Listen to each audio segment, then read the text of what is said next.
How's everybody doing? My name is Anthony Brian Logan, and today we got to talk about the United States moving our embassy in Israel from Tel Aviv to Jerusalem. Now, Tel Aviv is widely considered to be the capital of Israel because that's pretty much where all the government is. When you go to Israel, you go to Tel Aviv to get all your business done. Jerusalem is seen as the religious, the capital of the Jewish people from a biblical point of view. So moving the embassy from Tel Aviv to Jerusalem is to recognize Jerusalem as a capital of Israel. The reason why that's a problem is because the Palestinian Arabs and the Jordanians, which is a whole different story, but I digress, they claim some of that city as theirs. And by moving the capital from Tel Aviv to Jerusalem, what it says, symbolically at least, is that this city is no longer partly Palestinian Arab and partly Jewish Israeli. It is all Jewish Israeli or Israeli Jewish, whatever you want to say. Now, before I get too much into the whole situation, before I give you my point of view, what I'm going to do right now is roll this clip from NBC News. In the clip, you'll be able to see some of the clashes. Unfortunately, I think it's been like 60 or so Palestinians who have died so far. Not quite sure about the death toll on the other side, but you'll be able to see what's happening. You'll see Ivanka, you'll see Jared Kushner, you'll see Donald Trump. All of them give their particular statements. After we get done watching that video, I'll talk about that video. And then, like I said, I'll give you my 2 cents and wrap it on up with a nice bow on top. So without further ado, let's go ahead and roll it. Outrage boiled over in the Gaza Strip today. While just 60 miles north, that seemed like a world away, ovations for President Trump in Jerusalem. Daughter Ivanka helping do the honors, unveiling the new embassy seal. We welcome you officially and for the first time to the Embassy of the United States here in Jerusalem, the capital of Israel. Thank you. Also there, her husband and Middle East advisor, Jared Kushner. We've shown that the United States of America will do what's right, and so we have. President Trump appeared in a recorded message saying the embassy move from Tel Aviv keeps a campaign promise. The United States under President Harry Truman became the first nation to recognize the State of Israel. Today we officially opened the United States Embassy in Jerusalem. Congratulations. Jerusalem is a divided city. Palestinian Arabs in the east, Jewish Israelis in the west. Today, the U.S. recognized Israel's claim to all of the city forever. President Trump is now entering into Israel's history books. Previous U.S. administrations had promised to do this move, moving the embassy here to Jerusalem, but had deferred the decision, fearing it could cause an outbreak of violence in the volatile Middle East. And today, that's exactly what happened. Tear gas and bloodshed in the Gaza Strip, where some 2 million Palestinians are sealed off from the outside world. Protesters march toward Israel's closed and heavily defended border. NBC's Matt Bradley was there. Tens of thousands of Palestinian protesters have been trying since this morning to breach that border into Israel. The reaction from Israel with sniper fire and artillery has led to more deaths here. Cameras captured protesters falling after being shot. Many in Gaza feel they have nothing to lose. Better to die for a principle, their claim to Jerusalem. Okay, so you see what's going on there. You see what's happening. You saw the unveiling. You saw Jared Kushner and Ivanka and Donald Trump give their 2 cents about it. Now, I'm going to give my 2 cents. Now, to the assertion that Trump should have known better, he shouldn't have done this because he knew it would cause problems. Answer me this question. When has there been peace in the Middle East? There's always a problem. You got ISIS, you got regular people, you got just the Islamic culture that is tolerated, it's not even illegal, the abuse of women. When has there ever been peace right there? There's always some kind of problem.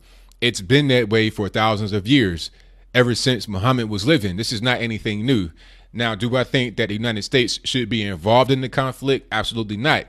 If there's conflict between the Israelis and the Palestinians as far as the protests and the fighting, and if it's white phosphorus or tear gas, whatever they're spraying in the sky, that should be between the two of them. If they want to fight, then so be it. Just don't bring the U.S. into your issue. But that goes back to me saying that some would say that Trump is responsible because he knew that there would be violence. Look, I can move my embassy wherever as long as the place where I'm at says it's okay. Just because I move my embassy does not mean I'm responsible for those two fighting. That's on them. That's their business. Now, if I get involved with the fight, that's something different. I don't think we should be involved with their fight. Israel is very well armed, unlike most of the states that are around them. Definitely not Jordan and definitely not Palestine. They could take care of themselves. They don't really need us. So that's pretty much my viewpoint on it. And as far as why this is really an issue, to get more into that, like I said, Jerusalem is kind of a divided city in between the Palestinians and the Israeli Jews. That area is right in the West Bank, which is a disputed territory that lies to the west of the Kingdom of Jordan. Actually, that territory right there was part of the Kingdom of Jordan. What happened was people that came from Kiev, Ukraine, and Russia, people that had Jewish ancestry, they came to Israel and then they settled out further east of Israel, which is to the west of Jordan, and they put their establishments out there. So that made more land belong to the Israelis, which created kind of a hodgepodge in the West Bank because you got a lot of the people that had already been there or people that came from other parts of the Middle East and also Jordan. So now you got a hodgepodge of things. You got Israeli roads only, Palestinian roads only in that particular territory. It's highly disputed. So putting the capital right there just causes more of the same that already existed. Hence my point. How can you say that Donald Trump is to blame for any of the violence when the violence was already there? Because that land, the West Bank, the land along the Dead Sea, the Kingdom of Jordan, and also Golan Heights, which is to the north of the Kingdom of Jordan and Israel, is technically internationally recognized as part of Syria, but Golan Heights is controlled by the Israelis.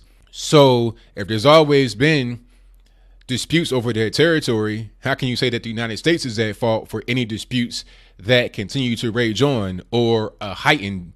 You see, that's not really our fault. Now, some would say that Trump is being controlled by the Israelis, is being controlled by the Jews. I mean, I really don't see that, because sometimes you'll see Benjamin Netanyahu be upset with Trump. Sometimes he'll not be upset with Trump. And then you have those who say Trump was literally Hitler. It's crazy. You got, two polar opposite ends of the spectrum. We're talking about opinions of Trump. Some that say that he's a Jewish puppet, and some say that he is an anti-Semite and hates Jews. It's crazy. I think he's just doing what he thinks is the right thing, whether he's getting advice from people like Kushner, etc., and he believes it, or if he just believes that in general. At the end of the day, there may be a little bit of dust up over this, but like I said, there's always a dust up in the Middle East. This won't really be anything beyond that. And as I close, I want to say this.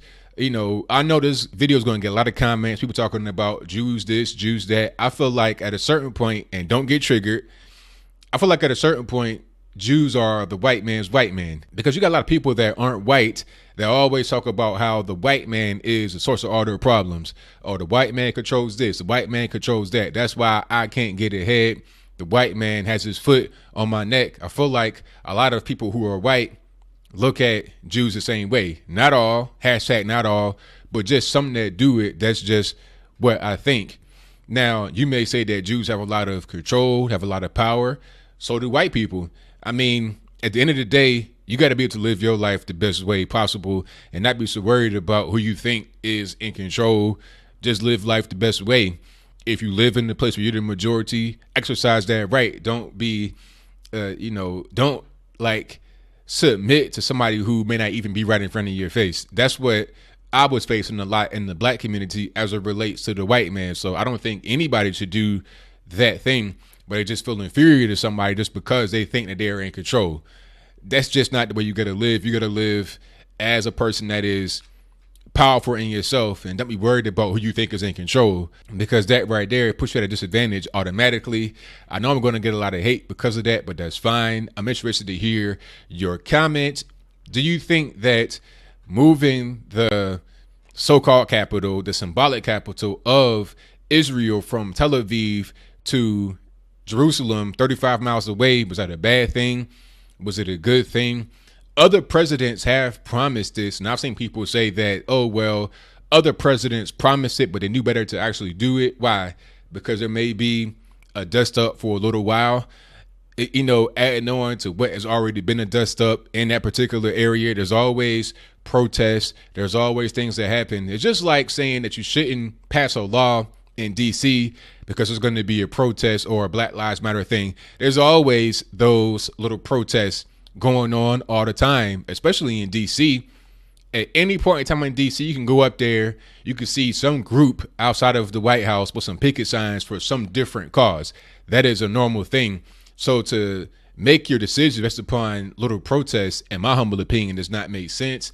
I know this is not a little protest. People have died, but that is between Israel and the so-called Palestinians, Jordanians, Egyptians, or whatever. That's their problem. I would just say for the U.S. do not get involved militarily, and I'm happy. But whatever your thoughts are, please let me know in the comments below. And that's all I got to say for this video. If you like what you heard, please comment, rate, share, and subscribe. Peace.